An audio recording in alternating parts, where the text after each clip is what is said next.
Hey everyone! I wanted to do an intro to this video because I've made my own shellac that I'm going to be experimenting with, but I didn't record myself making it because I was a little nervous. I've never made shellac before. Um, Essentially, it's really easy. You just use denatured alcohol and you mix it with shellac flakes. And there's a few different places you can get it. You just Google shellac flakes, denatured alcohol. And I was actually surprised because the brands of shellac that I've been buying only come in two colors, clear and amber. And the shellac flakes that I found come in a multitude of different colors, garnet, amber, blonde. I think there's a couple others that I can't quite remember right now. But so I decided to experiment with the garnet. I wanted it to be dark enough that we could see the experiment on video. So what I did is I made two concentrations of shellac. So I did a 1 pound cut of the garnet shellac, which essentially means a 1 pound cut means you put 1 pound of shellac flakes per 1 gallon of denatured alcohol. And I didn't make that much, obviously, but I just took that formula and shrunk it down so that I wouldn't have to make that much. So essentially it's a half a cup of denatured alcohol for a half an ounce of flakes of shellac. And then this other one that I did is a 2 pound cut. So I essentially just doubled the shellac flakes. It's still half a cup of denatured alcohol, but it's a full ounce of shellac flakes. And I did this yesterday because shellac has to dissolve in the alcohol, and that can take a little while, especially if you have more flakes in there.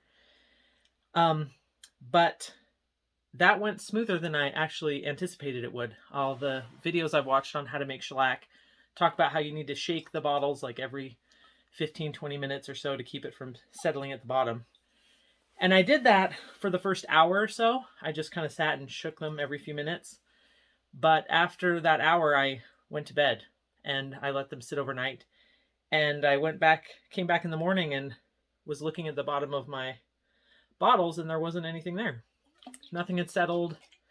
And it just looks beautifully dissolved. And I'm really excited to try it. So let's get to the video. So I started with a very thin layer of shellac. In the past, I really have a tendency to lay it on really thick. And so I'm really trying to just do it starting out very thin layer and see what kind of results I get.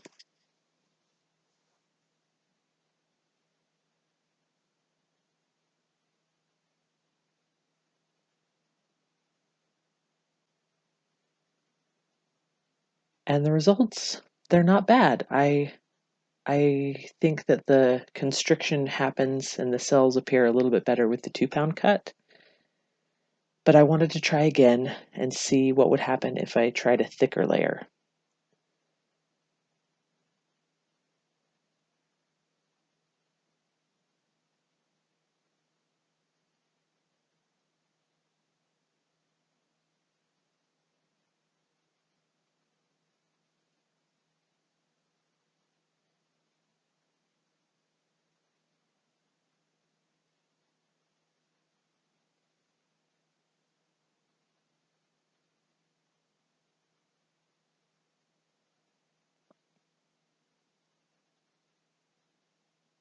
You can see in the bottom right corner on the 2 pound cut that that corner is a little bit thicker than the rest of the application, and it has a much more beautiful result. The rest of the layer doesn't burn well at all. So I think kind of in the middle, a mid thickness, like not super thin but not very thick. I think that is what gives me the best results for shellac burns.